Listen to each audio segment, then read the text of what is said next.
Hello everyone and welcome to today's episode of Beyond the Mask. Today we're actually going to be discussing Halloween once again.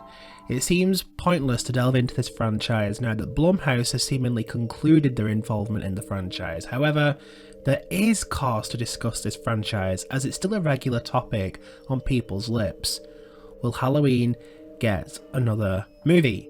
Firstly, despite Blumhouse marketing Halloween Ends as a conclusion to the story, Jason Blum, the head of Blumhouse, has seemingly backtracked on this notion, simply stating, "I didn't say it's going to be the last Halloween movie, it's our last Halloween movie. We have no more rights to make any more Halloween, so it goes back to Malek Akkad, and what he does, only he knows, but we are done."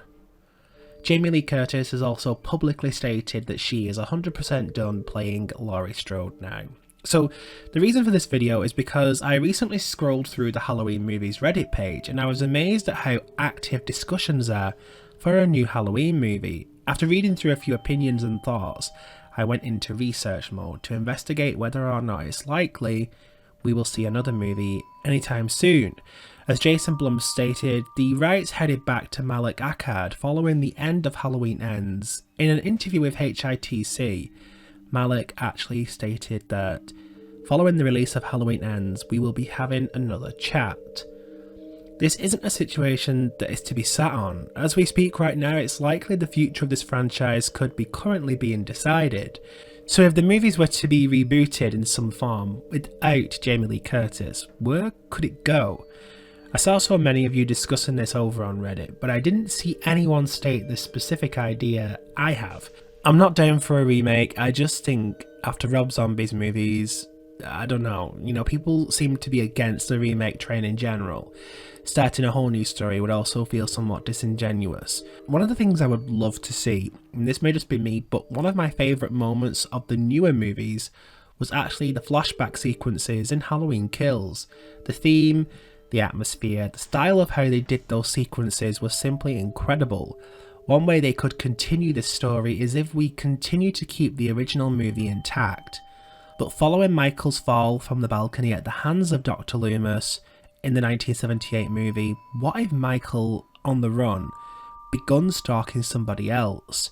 The story could easily showcase this character being actively around Haddonfield at the time Michael was stalking Laurie. He or she could have been a student who knew Laurie, Annie, Linda, and so on. We just didn't see them. I just think setting it back in 1978 would be incredibly nostalgic. It wouldn't repeat what the latest movies did, but it also showcases Michael being more of a hunter than him being obsessed with one particular person. I just think a movie like that could work so well, honestly. I was in love with the flashback sequences in Halloween Ends, so having a whole movie with that aesthetic would be awesome in my opinion. It could work as a movie, or it could work as a TV series, but I think nostalgia is a huge winner today in Hollywood with the general audience, so I think having it set in the 70s could be awesome. I mean, we could even progress this story and have it continue in the 80s as we stick with this specific character. I don't know, the possibilities are endless, but as we speak, the future of this franchise is likely being discussed, and so I'd expect some news pretty soon. I just don't think Malek Akkad will let this franchise die. But I want to know what you guys think. Do you like my idea? Do you have a different idea in mind? Share your thoughts below. As usual, don't forget to like, share, and subscribe to stay updated on the latest slasher news and look out for more great content on the way.